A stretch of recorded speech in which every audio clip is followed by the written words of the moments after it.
నమస్కారం. మీరు చూస్తున్నది స్పాట్లైట్ టీవీ. నేను మీ సుధాకర్ శాస్త్రి. ఈరోజు జూన్ 20, 2026 శనివారం. ఇప్పుడు నేటి పంచాంగ విశేషాలు మరియు రాశిఫలాలు తెలుసుకుందాం. పంచాంగ విశేషాలు.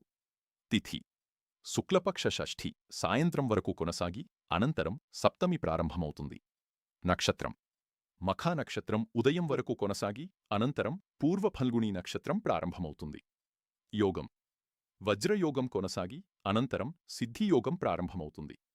సూర్యోదయం ఉదయం 5:46 సూర్యాస్తమయం సాయంత్రం 6:49 శుభ సమయాలు బ్రహ్మముహూర్తం తెల్లవారుజామున 3:46 నుండి తెల్లవారుజామున 4:34 వరకు.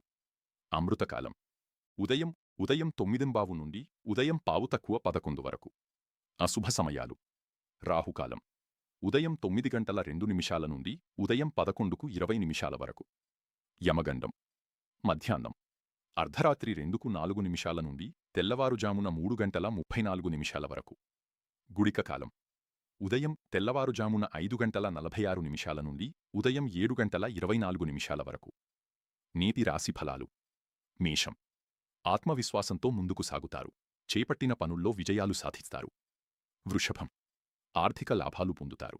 కుటుంబ సభ్యులతో ఆనందంగా గడుపుతారు. మిథునం ఉద్యోగ వ్యాపార రంగాల్లో పురోగతి ఉంటుంది. కొత్త అవకాశాలు లభిస్తాయి. కర్కాటకం శుభవార్తలు వినే అవకాశముంది. మానసిక ప్రశాంతత లభిస్తుంది. సింహం సమాజంలో గౌరవం పెరుగుతుంది. మీ ప్రతిభకు గుర్తింపు లభిస్తుంది. కన్య విద్యార్థులకు అనుకూలమైన రోజు. పోటీ పరీక్షల్లో విజయావకాశాలున్నాయి. తుల ధనలాభ సూచనలున్నాయి. కొత్త పెట్టుబడులపై ఆలోచించవచ్చు. వృశ్చికం వ్యాపార లావాదేవీల్లో లాభాలు పొందుతారు. శ్రమకు తగిన ప్రతిఫలం లభిస్తుంది. ధనుస్సు ప్రయాణాలు అనుకూలిస్తాయి. కొత్త పరిచయాలు లాభదాయకంగా మారతాయి. మకరం ఉద్యోగంలో ఉన్నతాధికారుల ప్రశంసలు పొందుతారు. ఆర్థిక పరిస్థితి మెరుగుపడుతుంది. కుంభం ఆరోగ్యంపై శ్రద్ధ వహించాలి. ప్రణాళికాబద్ధంగా వ్యవహరిస్తే విజయాలు సాధిస్తారు. మీనం ఆధ్యాత్మిక కార్యక్రమాలపై ఆసక్తి పెరుగుతుంది. కుటుంబంలో సంతోషకర వాతావరణం ఉంటుంది. ఆధ్యాత్మిక సందేశం ఈరోజు శనివారం కావడంతో శ్రీ శనీశ్వరస్వామి ఆరాధన విశేష ఫలితాలను ఇస్తుందని శాస్త్రాలు చెబుతున్నాయి. ఓం శం శనైశ్చరాయ నమః. ఈ మంత్రజపం ద్వారా శనిదోషాలు తగ్గి శుభఫలితాలు కలుగుతాయని విశ్వాసం.